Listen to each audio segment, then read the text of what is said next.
Most of us know we should move more, but we often get stuck on how to get started. Yeah, so we tend to overthink and complicate what the body knows. So here to show us how we can add more movement into our daily life is Laura Dow, who is the author of Mind Your Movement, 6 Essential Physical and Mental Tools to Stay Active as You Age. Welcome to Great Day, Washington. Oh, thank you so much for having me. I feel like this is something we all know we should do more. For sure. Why don't we? Why is it hard for us to stay active? Normally life interferes. Yeah. The plates are just too overflowing and people understand that they should move, but they get, as you said, it's overcomplicated thinking. They just get too wound up with, how do I do this? Am I going to hurt myself? Do I have to spend money? Where do I find time in my life to do this? Yeah. So I wrote the book so that I could give common sense information to people to help get them started. Yeah. And speaking of getting started, so when someone asks themselves those questions, now they're like, I should get started. What do you recommend they simply do? Yeah, simple is absolutely the key word. So simple is better, whatever fits in their lives right now that they actually enjoy or at least can tolerate, because a lot of people don't enjoy more movement.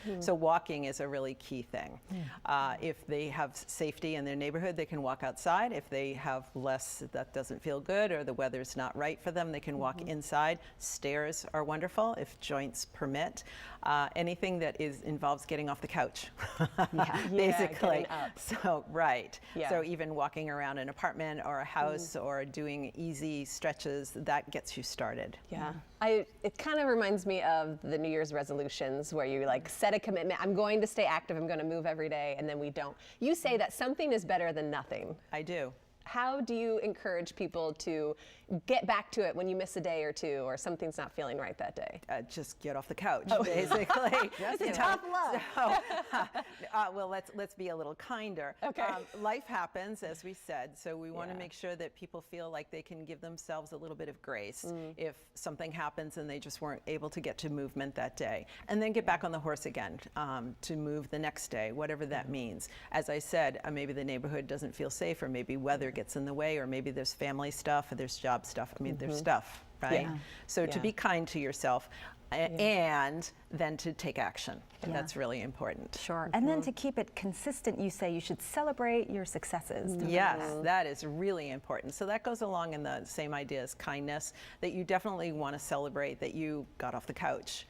It's important to mark the milestones, whether they're very small milestones or they're bigger milestones, because we don't get celebrated enough.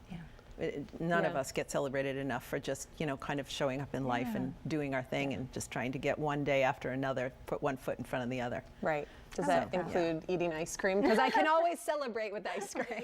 I mean, you get to decide. You're a grown adult. You get to decide what you're going to celebrate, how you're going to celebrate. I would suggest, figure out maybe a list of things that really give you pleasure. So if ice cream gives you pleasure and, it gets you moving. So whatever gets you moving. If it motivates you to move more, okay. Right. You like that.